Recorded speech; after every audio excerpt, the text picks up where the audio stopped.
In this session, we are going to see in detail about the types of inheritance. The first one is single inheritance, and this is the syntax of single inheritance. As we all know, in single inheritance, it consists of two classes, one base class and one derived class. So, class A and class B. So, this is the derived class, and this is the syntax for giving the derived class. Class B, access specifier, and A. So access specifier, it may be public, private, or protected. So this is the syntax of single inheritance. So let me explain this with an example. Here there is a program of finding the product of two numbers using single inheritance. Okay, we need to find the product of two numbers using single inheritance. Okay, as per the syntax, we all know that the program consists of two classes, one base class and one derived class. Okay, then this is the program. Here class ABC is the single base class and public access specifier. X is the variable which is declared inside this class ABC, and now I declared a member function here named as getData. Okay, getData is the member function here. Inside the function I written a task like cout, just enter the value of X. So through this program we need to find the product of two numbers. So in the first member function I got the value of X. So in the cout statement, enter the value of X and cin X. So the value which is entered from the statement is stored into X through the statement. Okay, so this is the first member function declared in the single first base class ABC. Okay, the next class is the derived class of this base class. Okay, named as XYZ.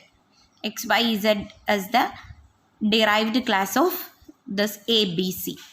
Okay, so this is the syntax of giving the derived class. Class XYZ, then access mode here is public. ABC is the base class name. Like this we can give the derived class. Then again I give the access specifier for accessing the variables which we are giving inside this derived class. Now this is private. Then I declared the next variable. The first variable X is declared in the base class, and the next variable Y is declared in this derived class. Okay, then again I write a member function inside the derived class. So this is the member function inside the derived class named as XYZ. Then void read data. Read data is the function name. Inside that there is a cout statement, that is enter the value of Y. Enter the value of Y, and Y is the value is stored into Y variable. Again I give another member function for finding the product. So that is void product. Then there is a cout statement for finding the product, that is product X multiplied with Y. Okay, that operation is given inside the member function product. So these two member functions are inside the derived class. Okay, these two member functions are placed inside the derived class named as XYZ. Then we can start our main function. So this is the main function, int main. Then we need to create an object for the derived class. We need to create an object for the derived class. So XYZ, and the object is AA is the object. So class name and the object. The class name and the object.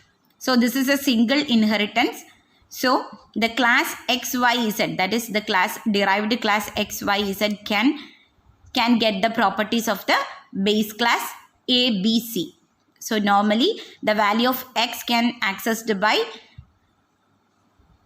the derived class XYZ. So XYZ, and the name of the object is AA.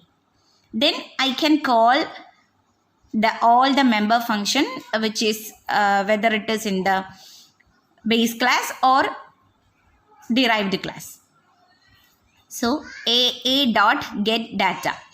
So this is an object for the derived class, but it can also accessed by the base class. This is a object created for this derived class, but this object can also accessed by the base class. Okay, then AA dot get data. Get data is the member function of the base class. Get data is a member function of the base class, but that function also can accessed by this XYZ derived class. Okay, so this is the concept of single inheritance. Then AA dot read data, AA dot product. So these three member function can call by this object through inheritance, single inheritance. So this is known as single inheritance. So single inheritance, there is only two classes. The one is base class and the next one is derived class. The derived class can acquire the properties of base class. Okay.